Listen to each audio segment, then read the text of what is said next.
अस्सलामुअलैकुम वरहमतुल्लाहि वबरकातुहू। फ़ाऊज़ु बिल्लाहि मिनश्शैतानिर्रजीम। बिस्मिल्लाहिर्रहमानिर्रहीम। अल्हम्दुलिल्लाहि रब्बिल आलमीन वस्सलातु वस्सलामु अला रसूलिहिल करीम। अम्मा बाद। अज़ीज़ नाज़रीन, आज हम जनाजे को नहलाने का सुन्नत तरीक़ा जानेंगे, क्योंकि हम ज़िंदगी में देखते हैं कोई भी काम हमारा कामयाब तभी होता है जिसकी इब्तिदा भी सही हो, इंतहा भी सही हो। तो हमारी पैदाइश हमारी दीन का इब्तिदा है, तो हमारी मौत हमारे दीन का इंतहा है। तो जिस तरह हम पैदाइश से बंदे की ज़िंदगी को अल्लाह ताला की रज़ा के हिसाब से ले जाने की कोशिशें करते हैं, मरने के बाद भी ज़रूरी है।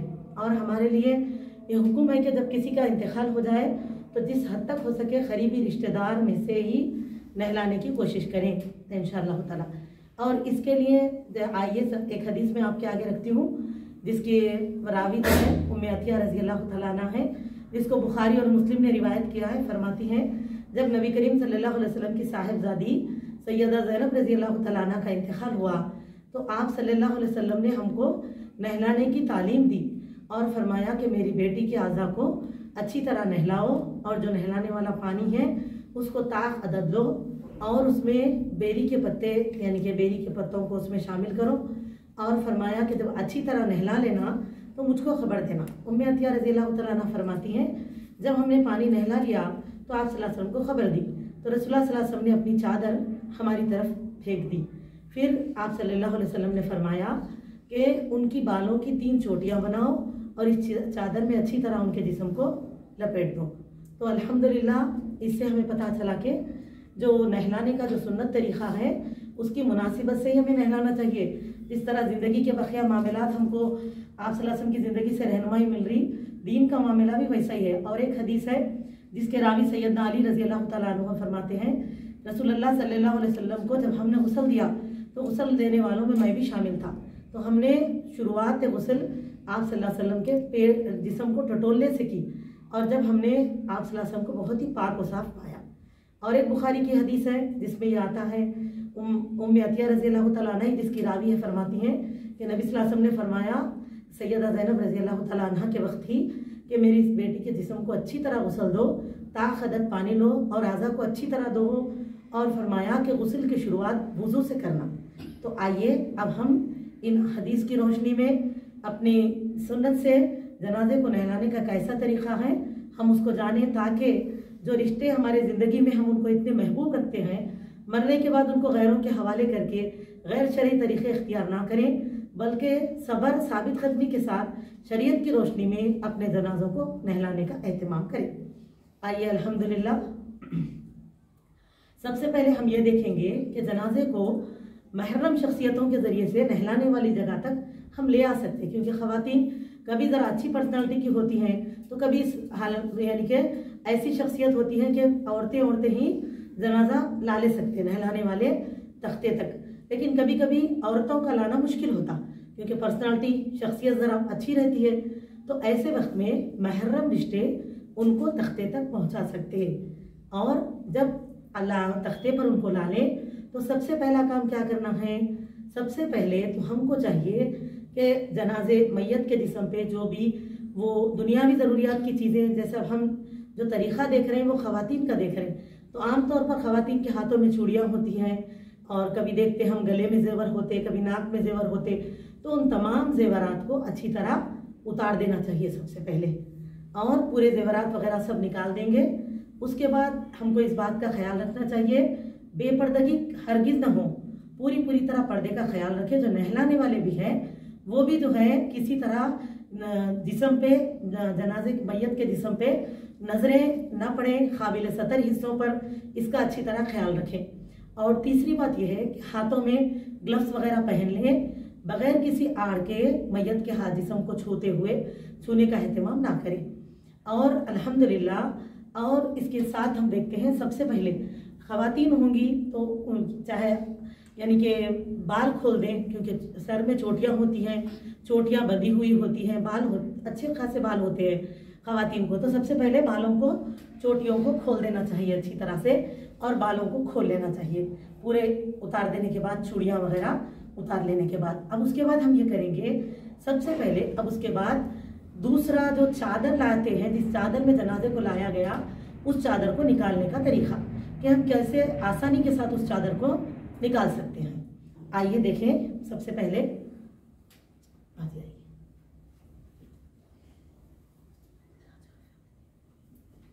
इस हाथ को ऐसे लें, इस पैर को ऐसे लें और इस तरह अपने तरफ ले लें जनाजे। पर्दे का पूरा पूरा ख्याल रखते हुए, क्योंकि हम बड़ी चादर उड़ाते हैं ना, तो चादर नीचे तक पूरी कवर कर लेती है जिसम।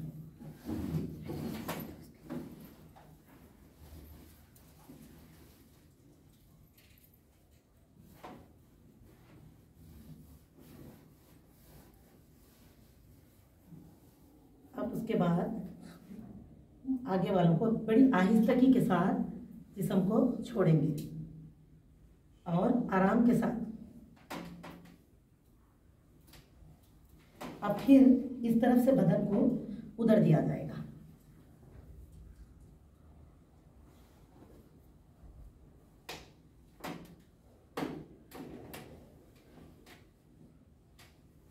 ये जो चादर है नीचे से आसानी के साथ निकाल लेंगे इसको।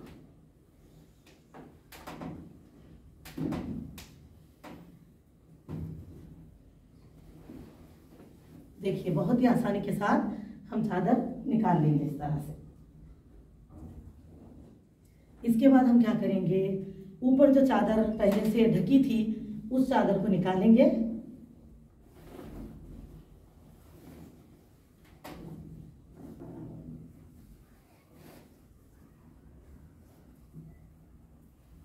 इस तरह से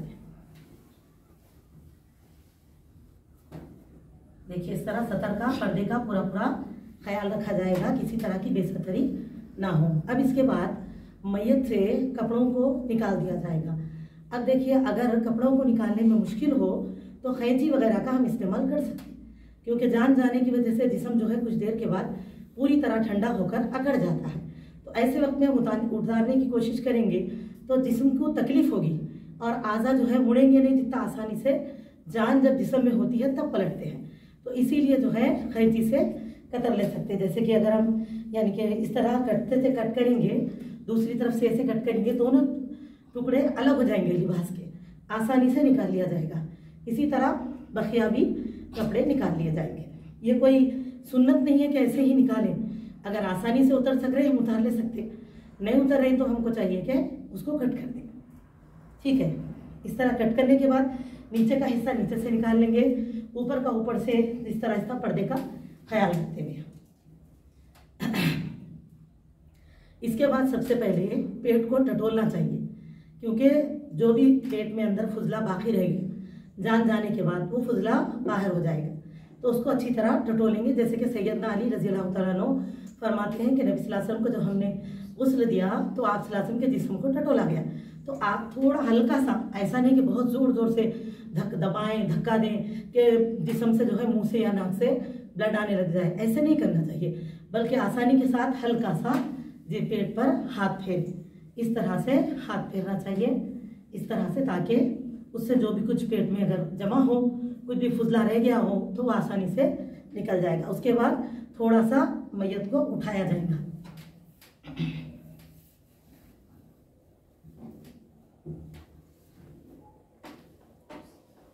ऐसे उठाएंगे और इस तरह थोड़ा सा हल्का सा दबाते हुए पानी डाला जाएगा, पीछे से पानी डाला जाएगा और इस तरह से पानी बहाया जाएगा जितना हो सके, ताकि पानी आसानी से बहे और जो भी फुजला पेट से निकले वो आसानी से निकल जाए। ठीक है, इसके बाद थोड़ा सा लेटाया जाएगा।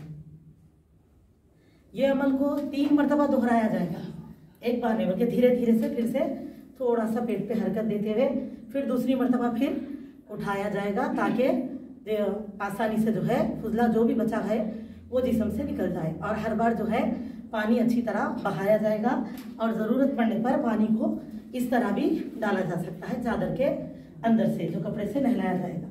और इस बात का ख्याल रखा जाएगा कि नज़र किसी तरह ना पड़े और ज़्यादा बेपर्दगी ना हो, किसी तरह के पर्दे की बेअदबी ना हो। अब देखते हैं हम इसके बाद अच्छी तरह से यानी कि सफ़ैयत कर लें, और अगर ज़रूरत पड़े तो रुई वगैरह लेकर अच्छी तरह यानी कि प्राइवेट पार्ट को अच्छी तरह साफ सफ़ैयत की जाएगी बाएं हाथ से।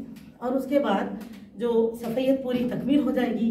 जब हम देख रहे हैं कि पूरी तरह सफ़ैयत हो चुकी है तो उसके बाद क्या किया जाएगा, अच्छी तरह थोड़ा सा पानी बहाएंगे ताकि जो भी गंदगी इधर निकली हो तो आजू बाजू से जो है वो पूरा चले जाए।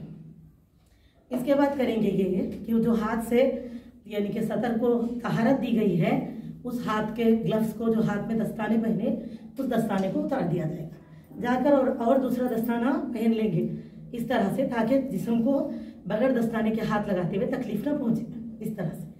अब इसके बाद अल्लाह के रसूल सल्लल्लाहु अलैहि वसल्लम का फरमान मुबारक है कि वुज़ू की शुरुआत तुम वुज़ू से करो। तो अब क्या करेंगे, हम वुज़ू बनाएंगे इंशाअल्लाह।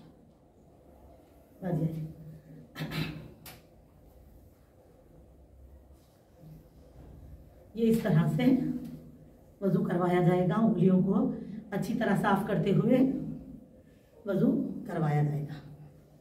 1 मरतबा, 2 मरतबा, 3 मरतबा, ठीक।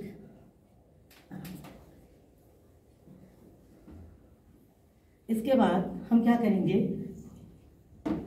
क्योंकि देखिए वज़ू में मैयत को क्योंकि बेजान होने की वजह से मुंह में और नाक में पानी डालेंगे तो अंदर चला जाएगा, जिससे दोबारा निकलने कफन के खराब होने का डर होगा। तो इसीलिए किसी बर्तन में थोड़ा सा पानी लें और रुई के छोटे छोटे से 2-3 गोले बना लें। उसको पहले क्या करेंगे, इस तरह पानी में डुबोकर भिगोएंगे। उसके बाद सबसे पहले मुंह को, होठों को साफ किया जाएगा। दांत होठ पर इस तरह साफ करेंगे। 1 मरतबा, 2 मरतबा, इसी तरह 3 मरतबा।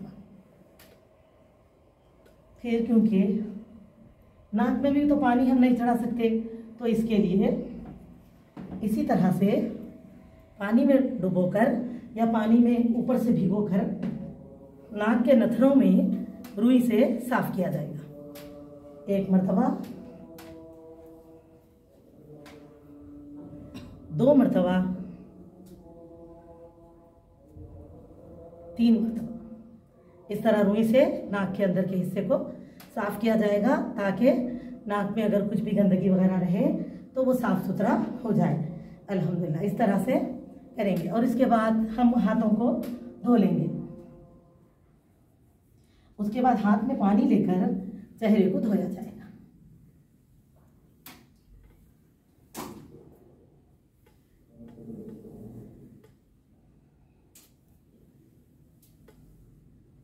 और अब हम सीधे हाथ को कोनी समेत धोएंगे, जिस तरह हम जब वुज़ू बनाते हैं तो धोते हैं। इस तरह पूरा कोनी तक 1 मरतबा, 2 मरतबा, 3 मरतबा हाथ धोया जाएगा। उसके बाद बायां हाथ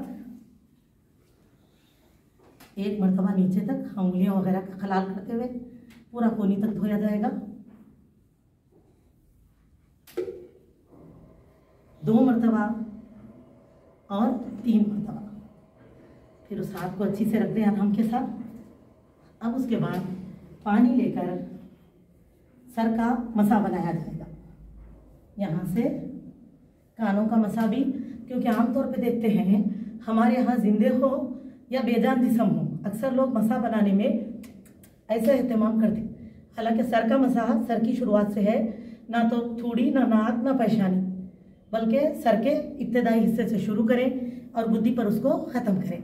तो उस तरह ही सर का मसा सिर्फ एक ही बार बनाया जाएगा। बक़िया अज़ा को 3-3 मरतबा धोया जाएगा। इसके बाद सर का मसा बनाने के बाद कान वगैरह का मसा बना के पैरों को धोया जाएगा।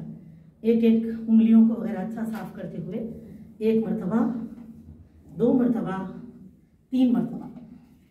इसी तरह दूसरे पैर को 1 मरतबा, 2 मरतबा, 3 मरतबा धोया जाएगा। तो इससे हमारा वज़ू तकमील हो गया अल्हम्दुलिल्लाह। और इस बात का ख्याल रखें कि जो गुस्ल देने वाले हैं जब वज़ू की शुरुआत करें तो वो खुद बिस्मिल्लाह कह लेंगे, क्योंकि वज़ू के इब्तिदा में बिस्मिल्लाह कहना सुन्नत है, तो वो खुद उसका एहतमाम करेंगे। अब वज़ू के तकमील होने के बाद सबसे पहले नहलाने की शुरुआत सर से की जाएगी।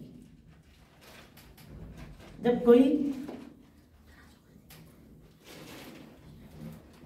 कुछ भी बर्तन में हम साबुन वगैरह है तो उसको खोल लें, किसी कटोरे वगैरह में, किसी भी छोटे बर्तन में, या शैम्पू भी हम इस्तेमाल कर सकते। ऐसा नहीं है कि वही सूखे साबुनों को टुकड़े टुकड़े टुकड़े करके घोल घोल के बड़ी मुसीबत से डाला जाता और घंटों उसको नहलाया जाता। तो इससे अच्छा हम शैम्पू वगैरह का इस्तेमाल कर सकते, कोई हर्ज नहीं है। देखिए कोई सी भी चीज़ आप इस्तेमाल करिए, जान गई है लेकिन उसमें रस्मन तौर पे फुला चीज़ें या जहाँ से आई हैं कफन के साथ उसी चीज़ों से नहलाना ऐसा कोई ज़रूरी नहीं है। आसानी से जैसे दिशा यानी कि सर वगैरह से मैल निकल जाए वैसे शैम्पू वगैरह का इस्तेमाल आप कर सकते।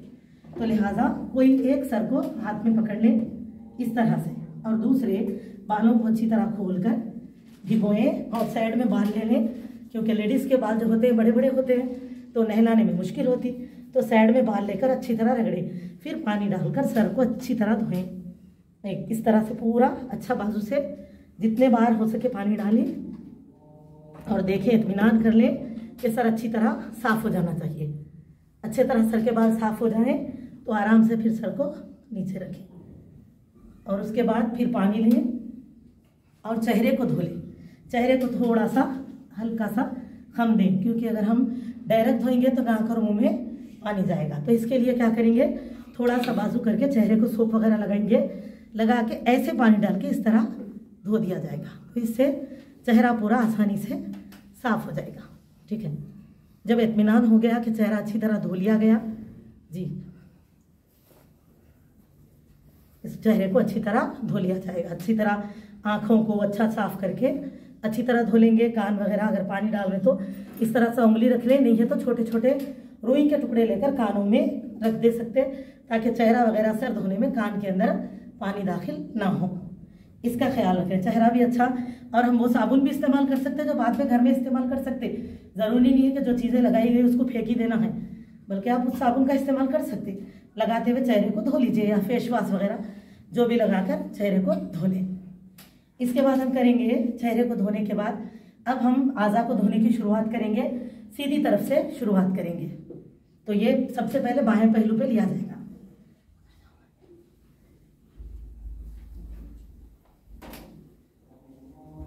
पर्दे का पूरा ख्याल रखते हुए नहीं उस तरफ देंगे। बाएं करवट पे लेकर सीधे करवट को पहले नहलाया जाएगा जी। इस तरह से बाएं करवट पर ले लिया जाएगा पर्दे का ख्याल रखते हुए। ठीक है, अच्छी तरह से। और ये पूरा ऊपर का हिस्सा क्या है, सीधा वाला हिस्सा है। तो अब सीधे करवट को, सीधे बाजू को नहलाया जाएगा पूरा इस तरह पानी बहा के। ये ऊपर से नीचे की तरफ, ऊपर से नीचे की तरफ सूप वगैरह का इस्तेमाल करें। अंदरूनी आज़ा को भी अच्छी तरह लगाएं। पीछे भी पूरा एक साइड पूरा हिस्सा, आगे से पूरा एक साइड पूरा पैर तक अच्छी तरह नहलाया जाएगा। और अच्छा जितना ज़रूरत हो पानी बहाकर अच्छी तरह नहलाएं। उसके बाद पानी नीचे के हिस्से पे बहा दें, जहाँ से हमने पानी वगैरह इस्तेमाल किया है अच्छी तरह बहा दें। अब जब इत्मीनान हो गया कि इस हिस्से को हमने अच्छा धो लिया है, तो अब हम धीरे से इस तरफ करेंगे।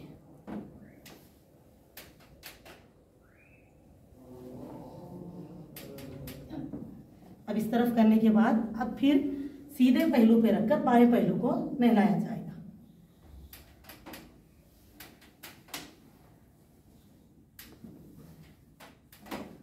इससे ज़्यादा लोगों के हुजूम को न जमाएं कि सिर्फ नहलाने में जितने लोग ज़रूरत है उतनों ही को साथ रखें, बहुत ज़्यादा का हुजूम ना करें। अब यहाँ से सर से फिर से मोढ़े से पैर तक का एहतमाम किया जाएगा।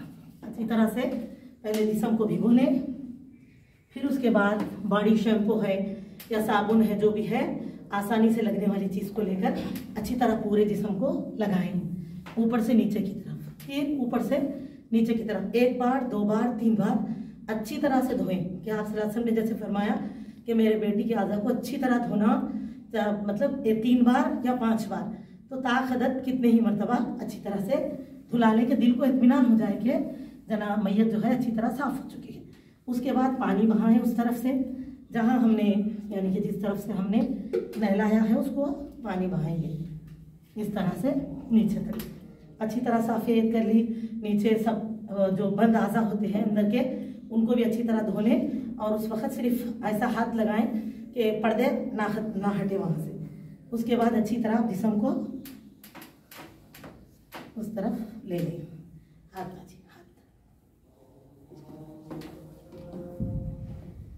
अब इसके बाद आखिरी जो पानी है उसके अंदर काफूर डाल लेना चाहिए। नबी सल्लल्लाहु अलैहि वसल्लम ने फरमाया कि और एक पानी में काफूर डाल दो, ताखदत पानी लो और एक पानी में काफूर डाल दो। तो बखिया जो पानी है आखिरी वक्त में जो हम नहलाएंगे उसमें काफूर डाल देंगे। काफूर डाल देने के बाद अब उस पानी को हम अच्छी तरह से, अगर आप ज़रूरत महसूस कर रहे हैं ऊपर के आज़ा को कि हम कुछ और साबुन वगैरह का इस्तेमाल करें, धोएं, तो वैसे वक्त आप ऊपर भी अच्छी तरह से इस तरह हाथ डालते हुए अच्छी तरह साइड से हाथ लगा के अच्छी तरह रगड़ के अपने जिस्म को साफ सुथरा कर लें और इसी तरह से पानी दे देंगे। जैसे कि अल्लाह के रसूल सल्लल्लाहु अलैहि वसल्लम ने फरमाया, जब कोई किसी जनाजे को नहलाए और उसके ऐबों को छुपाएंगे तो अल्लाह ताला तुम्हारे भी ऐबों को इसी तरह छुपाएगा, यानी कि गुनाह मगफिरत है ये। तो इस तरह से हमको अमल करना चाहिए। इस तरह से अच्छी तरह अब इसके बाद जितना पानी हमने रखा है ताखदत आखिरी पानी, उस पानी को हम अच्छी तरह से धो लेंगे, नहला लेंगे।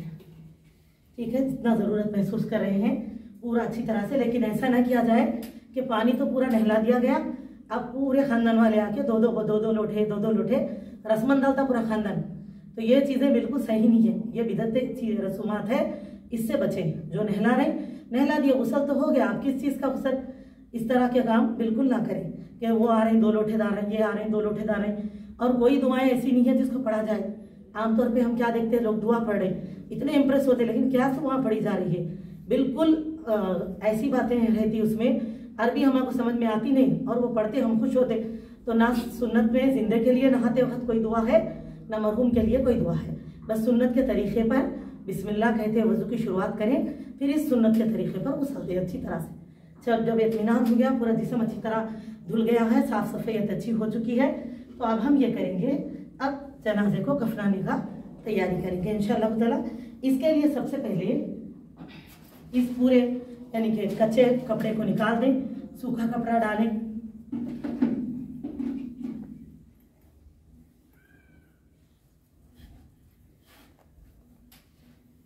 सुखाने के लिए काटन के कपड़ों का इस्तेमाल करें, आसानी से सूख सकते जिस्म। अब वो जो आते हैं वो कपड़े नए कपड़े रहता, तो ऐसे वक्त में हमारे थोड़ी मुश्किल भी होती। इस तरह से अब इससे जिस्म को अच्छी तरह सुखाएं, समझिए। इसी तरह सर के मामले में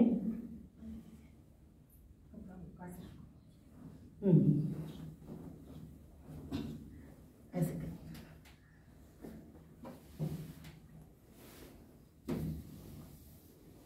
ये सुखाने के लिए इस्तेमाल करेंगे हम। सुखाते रहो पूछते रहो। अब ये जो कपड़ा रहेगा, सर बाजी आप इधर हटिए जी, सर को हम सर के बालों को बांध दें, थोड़ी देर के लिए बांध दें और उसको छोड़ दें बांध कर। तो पानी जो होगा वो बाल, आमतौर पे भी हम नहाते ना तो बाल क्या करते हैं, सूख बांध देते पानी कपड़े में काट के, तो जल्दी सूख जाते। तो वैसे ही बालों को बांध दें, और क्योंकि जनाजे का मामला होता तो चेहरे को भी ढक दें ताकि चेहरा पूरी वक्त तक खुला न रहे, इसीलिए चेहरे पर ढक दें।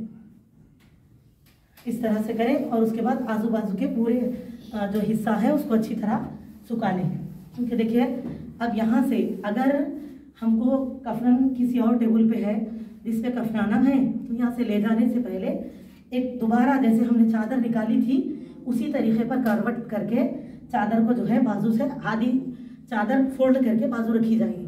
फिर जिस्म को इधर लेके बाकी चादर को उसके नीचे से उधर ले लिया जाएगा, फिर उसके ज़रिए से जिस्म को कफन में ले जाया जाएगा। लेकिन आज हम जानेंगे एक ही उसके ऊपर क्या बताते हैं, एक ही टेबल पे गुस्ल देना और कफन भी देना। क्योंकि आजकल के हालात भी देखिए, छोटे छोटे मकानात हैं, हमको इन चीज़ों को तकलीफ हो रही, तो हम ऐसे वक्त उसी टेबल पर कफना भी सकते हैं। तो आइए अब हम देखेंगे इसी के ऊपर कफन कैसे बनाया जाएगा।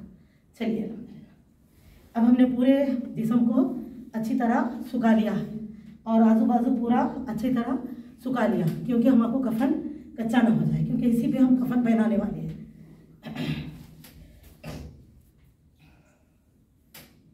इस तरह भाजी, हाँ उस तरह। यह है कफन जिसको हमने पहले ही तैयार करके रख दिया था ताकि लेने में आसानी हो। इधर दो बाजी, हाथ दो, हाथ दो पहले आप।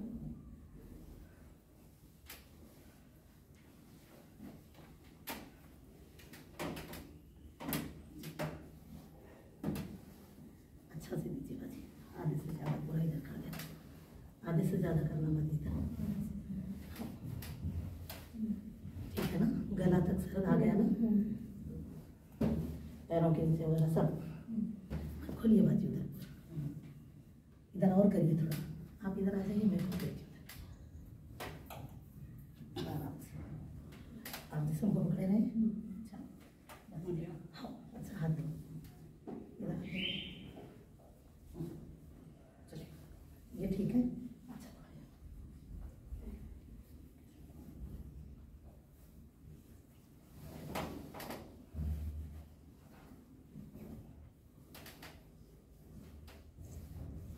इस तरह हम क्या करेंगे, अच्छी तरह कपड़े को रख लेंगे। इसके बाद बदन को इधर लिया जाएगा,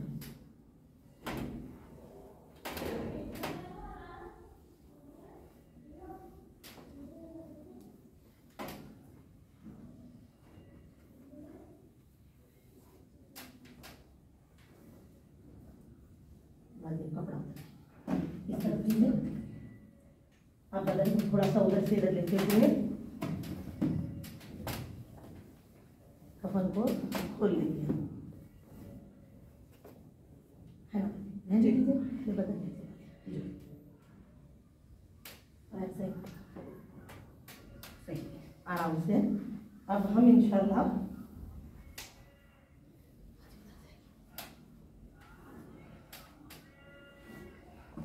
ये जो कुर्ता है इसको हमने फोल्ड करके रखा था, तो इसको हम पहले ऊपर से ले लेंगे।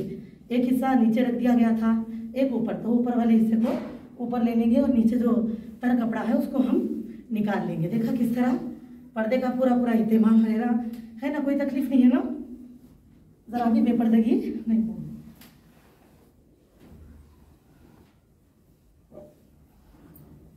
ठीक, अब इसके बाद औरत के लिए जो 5 कपड़े होते हैं उसमें एक सीनाबंद और तहबंद भी होता है। सीनाबंद वो जो ज्यादती कपड़ा है उसी को कहते हैं। तो आइए सबसे पहले हम बांधेंगे इस तरह से।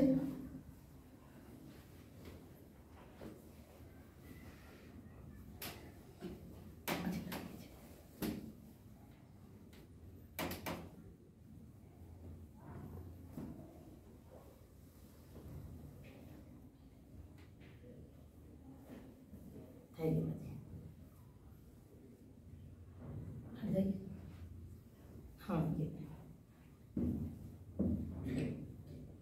सीने बंद का नीचे का हिस्सा ये ऐसा, ये रखिए, इसको तरह से लिया जाएगा ऐसे,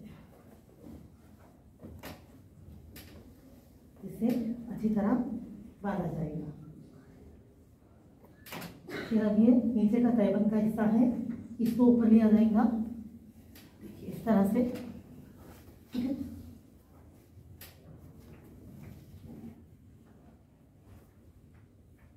फिर ये तहबंद का जो दूसरा हिस्सा इस तरफ है उसको ऊपर से बांधा जाएगा।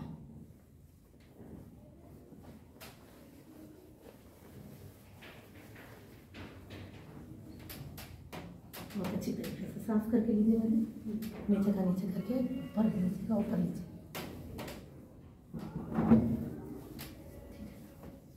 पहले वो नीचे डाले के ऊपर का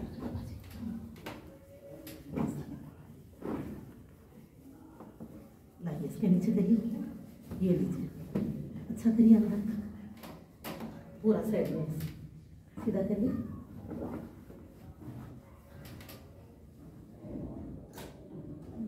ठीक है, खैतों को करीब कर दें। अब जो काफूर बचा होगा उस काफूर को हाथ में मसल के और चारों बगलों में, हाथ के पोंचों में, जैसे जॉइंट्स जो है ना उसमें बखिया काफूर, कानों के पीछे, जोड़ों में, हर जगह हम काफूर को डाल देंगे इंशाल्लाह। अगर ज़रूरत महसूस करें कुछ रुई वगैरह सतर के पास रख दें। उसके बाद सर की तरफ आएंगे हम, निकाल दिखाइए,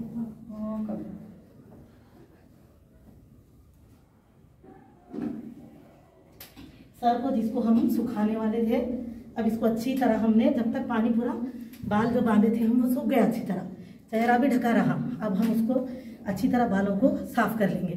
बालों को साफ करने के बाद बालों को अच्छी तरह झटक लेंगे, उसको झटके लेंगे, साफ करेंगे।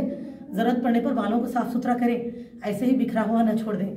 उसके बाद जैसे आसलासम का हुक्म है कि 3 चोटियाँ बना दी जाएंगी, तो बालों को 3 हिस्सों में बांटकर छोटी छोटी चोटियाँ बूंद दी जाएंगी। अच्छी बड़े बाल भी है तब भी, अगर बहुत ही थोड़े हैं, बहुत कम है तो 2 ही सही बनाएं, 2 या 3। अगर बाल अच्छे हो तो 3 चोटियाँ ज़रूर बनाएं। बनाने के बाद पीछे 3 चोटियाँ पीछे छोड़ देना, ऐसा करके पीछे की तरफ सर उठा के कमर के नीचे पीछे की तरफ 3 चोटियों को भी छोड़ देंगे। उसके बाद इधर से अब हम सर को स्कार्फ बांधेंगे।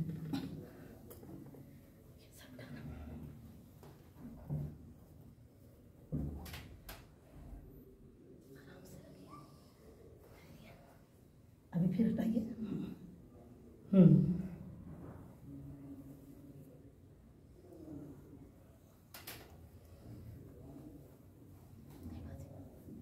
ये गर्दन के नीचे ले लें इसे। फिर इस तरह भी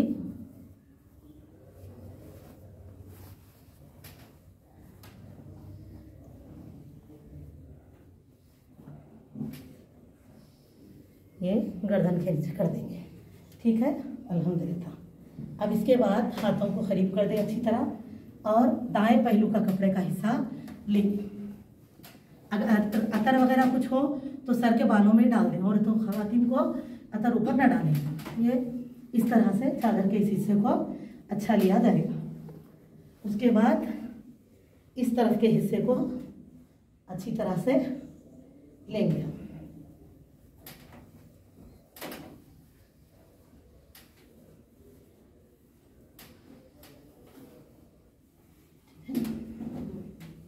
यहाँ रखो, बस आप हाथ से इस तरफ आ जाइए, यहाँ रखिए।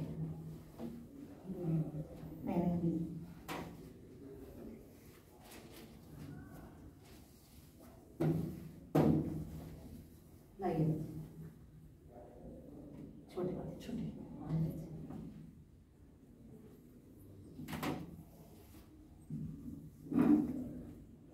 एक तरफ से डोरी को अच्छी तरह बांध देंगे। दोनों घीटी डाल देंगे पैर के तरफ इंशाल्लाह। उसके बाद बाजी इधर आइए मेरी। यह दरमियानी हिस्सा है, इसको हम डोरी से बांधेंगे।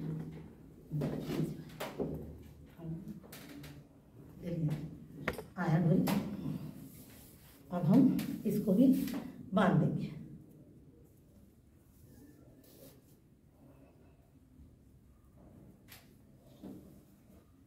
अब इसके बाद ये अबीर डालना, सीने पे नाम लिखना, कलमा लिखना, ये कुछ सुन्नत से साबित नहीं है।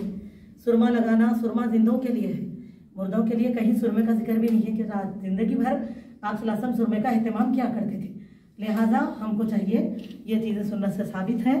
अब जो है हमको चाहिए कि अब आखिरी जो देखने वाले महरम रिश्ते हैं, ख़वातीन देखने के बाद अच्छी तरह चेहरे को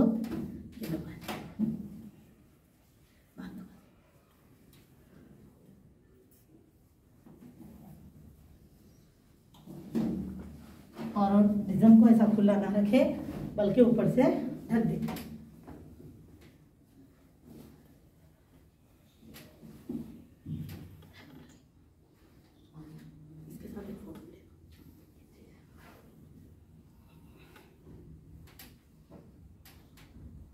इस तरह तकमील जनाजे को हम आसानी से नहला ले सकते और कफना ले सकते। उम्मीद है आप तमाम को अच्छी तरह समझ में आया होगा। अल्लाह ताला से दुआ है हम सबको, अपने माओं को, अपने रिश्तेदारों को खुद अपने हाथों से नहला कर जो है सुन्नत को पूरा करने वाले बनाए और गैर शरई रसूमात से बचाए, गैरों के हवाले करने से उन जिस्मों की हिफाजत फरमाए। अस्सलामु अलैकुम व रहमतुल्लाहि व बरकातुहू।